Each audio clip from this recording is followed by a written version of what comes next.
gente segue no noticiário internacional, agora para falar dos confrontos entre estudantes nos Estados Unidos, confrontos violentos na Califórnia, e o presidente americano Joe Biden também se pronunciou sobre o tema. Vamos chamar o correspondente Eduardo Barão ao vivo aqui com a gente. Barão, novamente uma noite de horrores, inclusive com confrontos muito violentos, né? Olá, Adriana, boa tarde para você, para todo mundo no Brasil. Pois é, a gente acompanhou na madrugada anterior, né, confrontos entre um grupo pró-Palestina e outro pró-Israel, na Universidade da Califórnia e o CLA, e nessa madrugada a reitoria determinou que a polícia entrasse e acabasse ali com um acampamento que foi montado justamente na semana passada por manifestantes pró-Palestina. Então os policiais foram acionados, eles tiraram ali as barracas, os tapumes.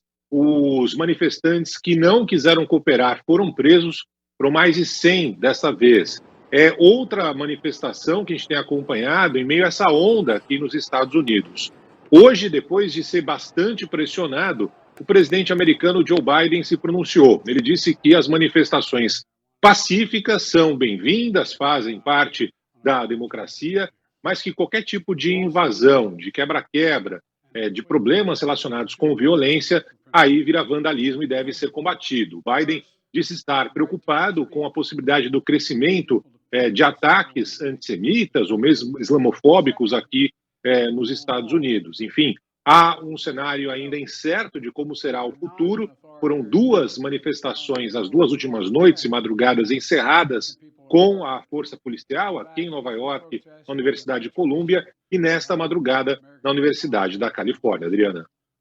E a gente reforça, né, o presidente falando que não há espaço para esse tipo de discurso de ódio, mas o que a gente vê é que há confrontos, sim, com a justificativa de um apoio, de uma proteção, mas eles estão acontecendo e começaram em universidades aí nos Estados Unidos, mas ganharam o mundo, né, Barão? A gente vê uma repercussão também muito grande, por exemplo, na França, em outras partes do país. Agora, eu queria que você falasse para a gente de um cenário de momento. Há um reforço nessas áreas de segurança para evitar esses confrontos que se repitam, por exemplo, as áreas que não estão tão conflagradas, com uma possibilidade de acampamento iminente, com esse reforço também. Como é que está sendo essa pós-confronto, pós-protesto? Como é que está a situação?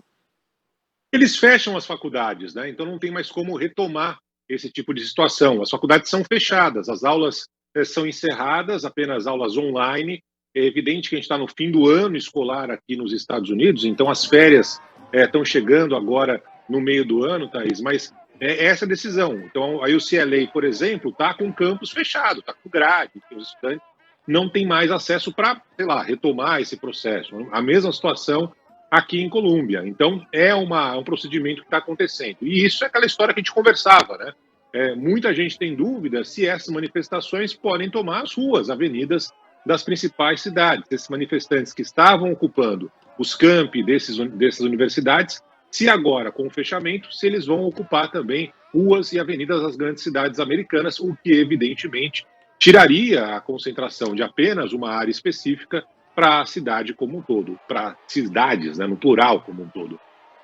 É isso, e muita dúvida, né, Barão, sobre que efeito pode ter a fala do presidente Joe Biden num contexto como esse, num contexto em que lá, na faixa de Gaza, a situação indefinida, o cessar-fogo que não veio, o prazo para as respostas a esse cessar-fogo já acabou, então situação muito tensa e indefinida lá, e eu fico na dúvida, assim, que efeito pode ter uma fala do Biden a essa altura do campeonato, depois de um silêncio prolongado, para acalmar essas manifestações e acalmar as ruas. E não tem nada de contundente essa fala, né? Ao contrário. Não, foi um discurso lido muito bem, milimetricamente ali planejado. Por quê? Porque os estudantes formam a base de apoio do Partido Democrata. Então, ele está muito preocupado em perder esse eleitorado. E ele está sendo muito criticado pelo apoio financeiro, militar, que tem dado a Israel. Então, não há interesse do Biden, nesse momento, em criticar de uma forma extrema, como o Donald Trump tem feito, né, essas manifestações. Então, ele pisou em ovos ao discursar mais cedo na Casa Branca, demorou até para se pronunciar, estava sendo muito cobrado pela falta de uma palavra, e ele acabou pisando em ovos, dizendo, olha, vocês podem continuar manifestando, faz parte da democracia, confronto de ideias, tudo bem, mas não pode ter nenhum tipo de agressão. invadir uma propriedade privada, não pode ocupar o espaço, determinando que as aulas sejam encerradas prematuramente, enfim. Foi um discurso, digamos, milimétrico ali do Biden.